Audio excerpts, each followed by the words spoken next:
Good morning, boysies and girlsies.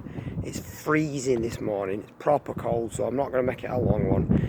I'm going to get down, get a fire on or something. I'm going to chop some wood. That's always a warming job, isn't it? Right, so yeah, so what have I been up to? So we're working on my house. Been here on it now for about 8 weeks. I'm sick of it, to be honest with you. I just want to get back to work. But the roof, it was as full of holes as Theresa May's social welfare bill. So I thought we'll scrap it like she should and start again with something fresh, something right, something watertight. So, and we put a skylight in as well, because light's free, innit? You might as well make the most of it. Right, yeah, so what have we done? I'll take you down here first. So this bit of the wall down here was all bellied out to buggery. It was coming out about 6 inches away from where it is at the minute.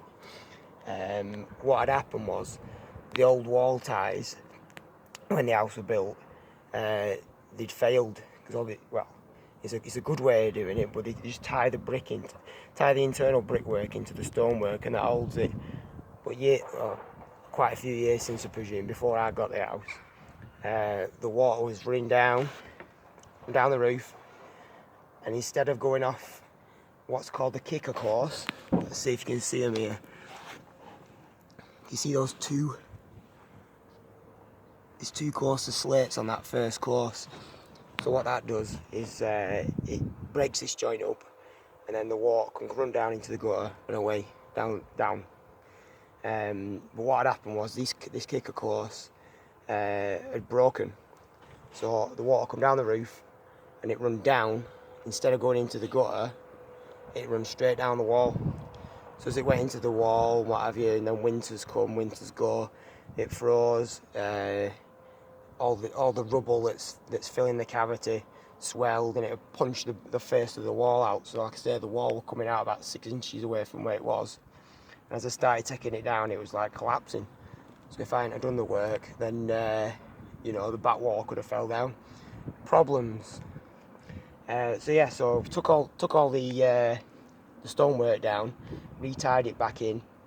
So as you can see now, the gutter's sat on the corbels like it's supposed to, and the water's running away. So the roof was absolutely buggered. Stripped all the slates off, and then felted it with a breathable felt membrane. Rebattened it, and then quietly away, just put the slates back on.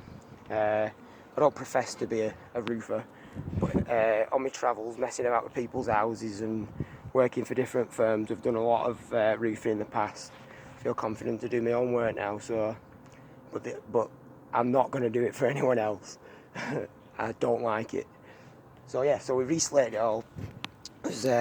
Took all the broken slates out, and then replaced it with some reclaimed ones. I could have gone for Spanish ones or Chinese, but I think they just look shite.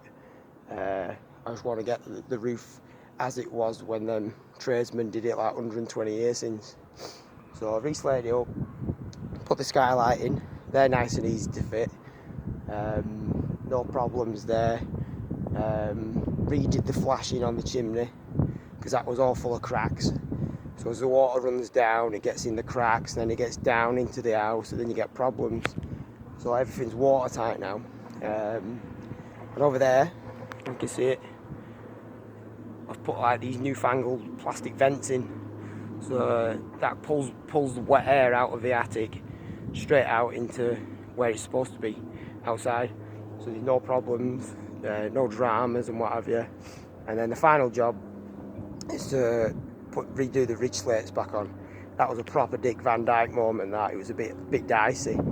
You haven't got any room to play, mess about. So it was quite tricky putting them on. To be honest, I was quite glad when that was done. So that's the roof.